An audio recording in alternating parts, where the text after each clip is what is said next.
George Foreman a black guy too?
One of those lakes are private property.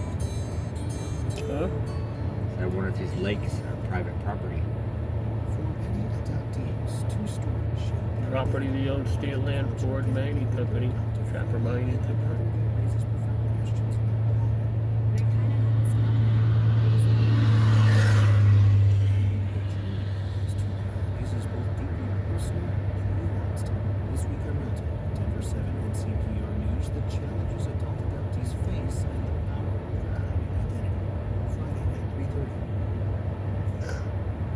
Never get color all the way around. What's that? Never get color all the way around.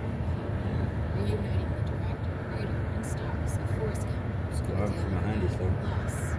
Huh? It's gone from behind us and caused us to be thick over there.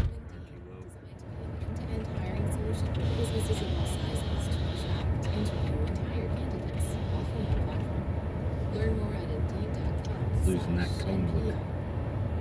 And from the sustaining members of this NPR station. It's all things considered from NPR's Unbelievable Across the country, anti-Trump soldiers Looks like our temperature dropped a bit. So, what should be taken away from these new statues? Here's NPR's Arjun. Well, it looks like a new monument downtown. Last week, WUSA Now, a local news station in Washington, D.C., reported on one sculpture. Looks like a bronze statue of Nancy Pelosi's desk with, well, a giant turd. And there's a plaque ironically on it read, quote, brave men and women who broke into the United States Capitol on January 6, 2021 to loot, urinate, and defecate through its hollow walls in order to overturn. Tie the trash bag. In Philadelphia, a statue of former President Trump was placed behind an already existing statue of a woman with a plaque quoting his infamous line about graduating. And the news station Point 6 in Portland reported something similar. A satirical statue of Mr. Trump suddenly appearing this morning on Southwest 6 opposite a longtime statue of a nude woman. This isn't abstract sculpture. You don't need an art degree to figure out what these statues are saying. But there's something going on here beyond the surface level electoral politics, says Faye Gleiser. Well, look at that down there. Contemporary art at Indiana University. Yeah, look, it's really We're not changing. changing how people are going to vote. That's not really the point. At the same time, Wiggy, wiggy, wiggy. I do Stop see somebody down. possibilities, and then if we come to that Right over there, red light. answers. No, it's One just obvious tail question lights. is, who put these up? An anonymous caller contacted New York Magazine taking credit for the Philly and Yeah, but Everybody's going this way. saying it was a way to remind It's came out. I certain saw him. things about I saw him Trump driving by. that had become, quote, forgotten. Tell it's or Trump. organized. There's also the fact that over the Blue Desk in Washington, D.C. got an apartment, which can be read as a part of the art. Geyser wrote a book called Risk Work. It's an examination of the artists. If there's a copy, it'd seem more than just read. Evaded or didn't evade the partial state, aka the cops. Freedom of labor is an important part of it. This very seemingly mundane act of having a permit for temporary installation is actually much more revealing of the ways that artists become theorists of our everyday lives and how space is governed and managed and surveilled. Permits are temporary, and so is art. Portland and Philadelphia statues are already gone. Andrew Lindong in Paradise. Sing Sing is a maximum security prison north of New York City. It hosted its very first film festival last week with the help of the Marshall Project. A jury of incarcerated men weighed the merits of a variety of criminal justice documentaries and picked a winner. NPR's Mark Rivers was there. Corrections officials brought festival guests through several layers of security into the campus's chapel. What's that big? You know, there's chat girls and stuff that always want to talk to you. There were photographs. Lots of people wearing name tags. Yeah, Excited. the smut A table and laden with refreshments. If you on didn't know this was the one of those things, you might forget the snow when they get into your Facebook account. also incarcerated. I told her I said I would, but I'm a virgin. Yeah. It was possible for people to grow up how we grew up. That's Michael Holler. He's incarcerated in Sing Sing, and this was a big day for him. He's serving the term with 4 other men. We don't even know how our names got thrown in it, but we just received the call out, so they said, "Oh, you have been chosen to participate." Yeah, no, you could have declined, but it's a multi-time experience. That experience came to life largely through the efforts of the Marshall Project. They brought in a filmmaker to train the men how to judge technical aspects like storytelling and cinematography, and the men were encouraged to use their experiences with the criminal justice system to evaluate the film's authenticity. Their words, their thoughts have value and it has weight. And I'm glad to be able to help bring that to you. Already. Lawrence Bartley was a driving Here you force are. behind the event.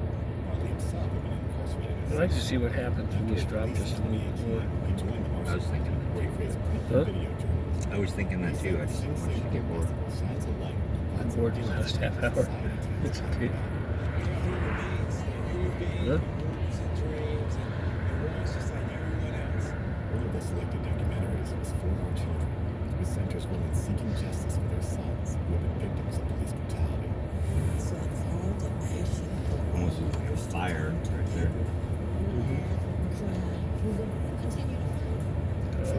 Interesting stuff going on. Alex Aguilar, an alternate juror, said the film made him think about his job. First summer I lived in Fruita, and the book lists are all on fire. That's what it looked like. Stand on my back porch. You just see the fire over the ridge lines. Documentaries follows the lives of 4 young Or the glow from girls here. who fight their daughter down from a DC prison. These girls just needed a way to invite their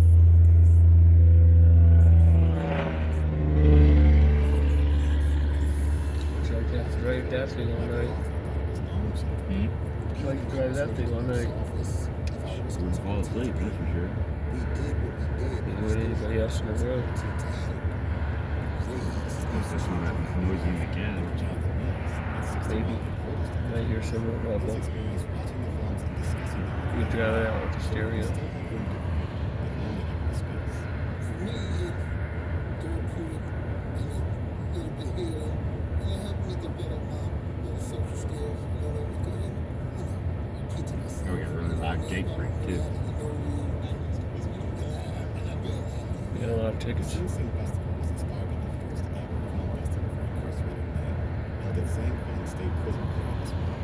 Besides Thomas, one of the incarcerated women and podcast theorist, co-founded the San Quentin Festival. With these programs, through the excuse for proximity. It changed the break, didn't it? Sing Sing Festival planners leaned into that proximity, giving guests, jurors, and other incarcerated It's like men it's battling it. Got Yeah. this fire, again.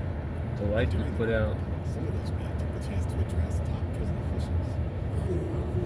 He's trying to capture it because it keeps on moving up like that. It keeps on moving around. He's directed his question about resources directly Senator Daniel Marticello, the Commissioner of New York State's Corrections Department. Marticello stepped up to her mic and responded. This is probably a cool spot to see the night sky. On a clear night. Well, we can stay if you want. It's not clear. Huh? There's way too many clouds. You can come here on a clear night and see all the stars. Oh, I'm ready when you are. Contessa Gales, songs from the heart, received the top prize for Jerry. She said in a film about an incarcerated musician processing his brother's death as well as his own past belongs to the major citizen. Every time that That's we the have one's going in. outside, we make sure whatever city Oh, that's we're pretty. in, we're gonna also bring the film into the prison. And Last bit of to luck. have the jury here Same be dinner. all comprised of incarcerated people and for them to You gotta be scary up on that hill if you're hiking, means everything. especially by yourself. Both songs from the chorus were the top prize. All but an equally valuable Yeah. performance of assistant engineer as well. I wonder last team does that. But they got 4 or 5 people with them. All our friends are there, so it's kind of not like you're alone. Wow, look at that. What is that? What is that falling down from the sky? That black mark on the last top. It's an airplane. Huh? Airplane. Is it on fire?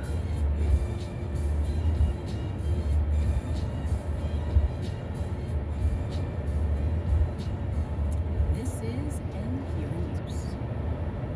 If you live in Woodbridge or Rhode anytime in the 1950s, even into the 90s, you could be treated to a fragrance of watermelon one day, apple, cherry, or grape next, even a spicy cinnamon roll wafting across town from the Jolly Rancher. The candy I like originated it. at a little ice cream shop in Golden.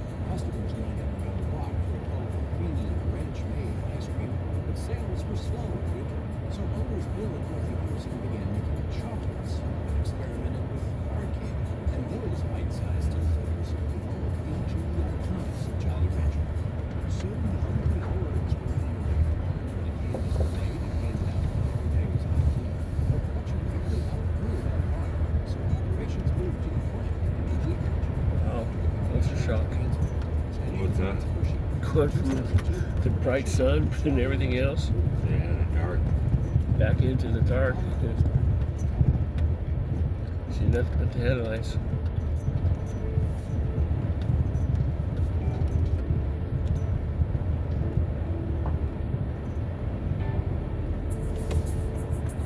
Could have been a jet. Gas deposit off the ship or something. I don't know. Not very smart about that stuff. I don't know a lot about it. Is it still dropping? I don't see anyone. Yeah, it's screwed. Marketplace is supported by the John Templeton Foundation, funding interdisciplinary research and catalyzing conversations Oh, to lights behind you. Flash.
says workers are more efficient. We're seeing an uptick in the growth rate of productivity, which means that we're seeing a fall in the growth rate of cost.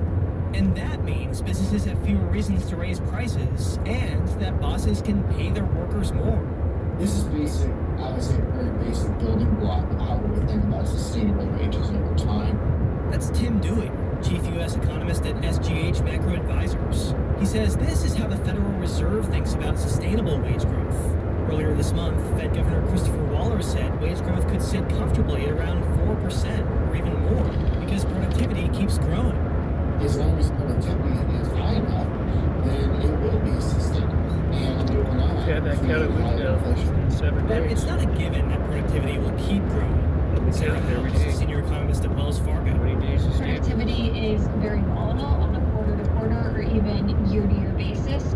House says there are plenty of reasons to believe that productivity will stay strong. A big one is that the tight labor market of the last several years prompted employers to invest in upgrades. New software that make workers more efficient. Also, increased spending on research and development that can help that next big innovation that can boost productivity. House says that means the current pace of compensation growth at around 4% is looking pretty sustainable. I'm Justin Hope for Marketplace. On Wall Street today, frightful, actually.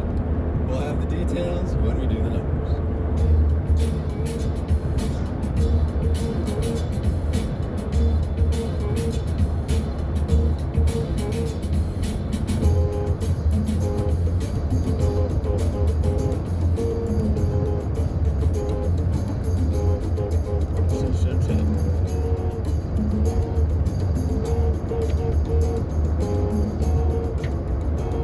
This planet is, for the foreseeable future anyway, a petroleum-based economy. Crude oil and natural gas, about which there is a report out today from the Energy Information Administration. Fracking, what it's meant for oil and gas production here, and what it means for the U.S. economy. Marketplace's Elizabeth Trowell has that one. Doesn't look like big, Natural gas production has more than Doesn't tripled seem like it's in that the big, does Permian, it? Eagle Ford, and Bakken oil plays over the past Because we decade. live in a section And the of- balance we don't of live in the oil middle of and it. natural gas has shifted more towards natural gas. Trinity Manning Pickett is with the Energy Information Administration. As more crude oil is being produced from these wells, more natural gas will come to the surface over time. It's been an exciting decade in the industry. Natural Gas Intelligence's Leticia Gonzalez. The advent of shale obviously changed the game, and so we've seen much lower prices since then. And the U.S. started shipping liquefied natural gas to Europe and increasingly Asia. That has been the biggest driver of demand here over the last several years. It's expected to continue rising over the next decade at least. The U.S. has actually become a net exporter of natural gas, and a cheap, abundant fuel source has been good for consumers here at home, says Timothy Fitzgerald with the University of Tennessee. It provides a lot of choice and flexibility and helps lower consumer energy bills, both for gas bills and for power bills. Natural gas has also helped the U.S. phase out a dirtier source of electricity, coal. But these are still hydrocarbons we're talking about. UT Austin's Kerry King. We're not really doing anything different in terms of natural gas and making it lower carbon. He says even though natural gas is cheap, decarbonizing the natural gas supply chain would cut into company profits. And there's much work left to do if we want the industry to be cleaner. I'm Elizabeth Trowell for Marketplace.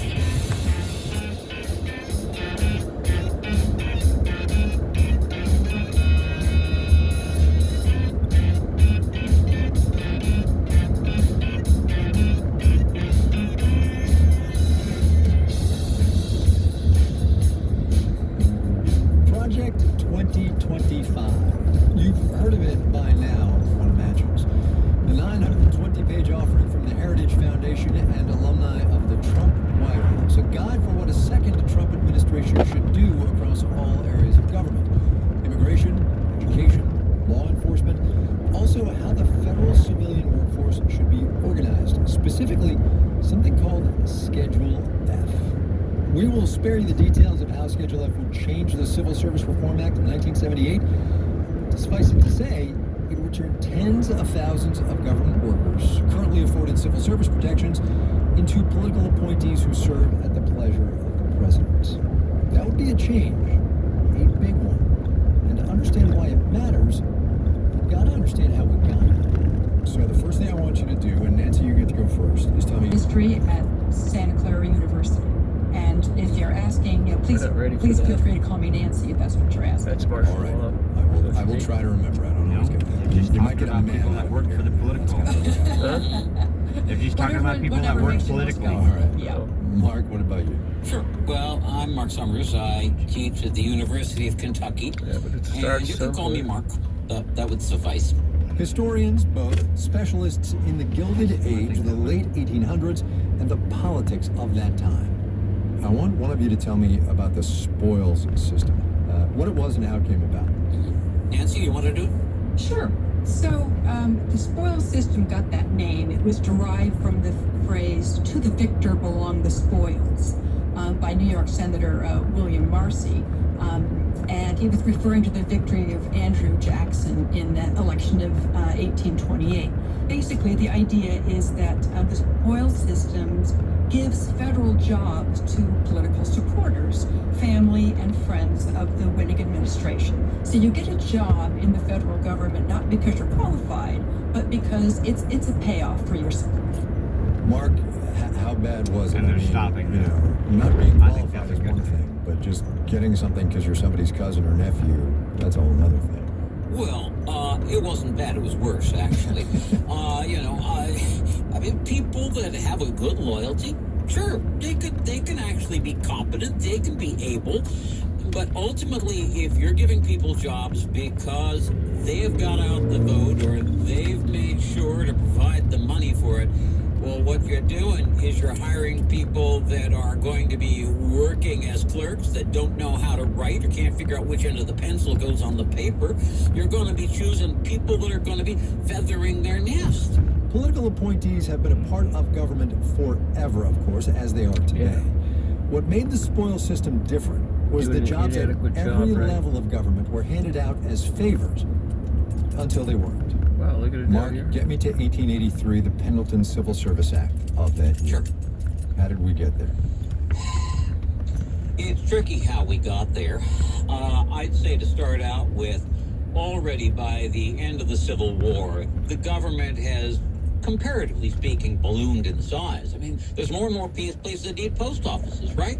And the government appoints the postmasters out there, the kind of people that not only have to know how to deliver the mail, but if there's another party's newspaper coming in, that newspaper may suddenly get lost and never get with subscribers. Oh dear.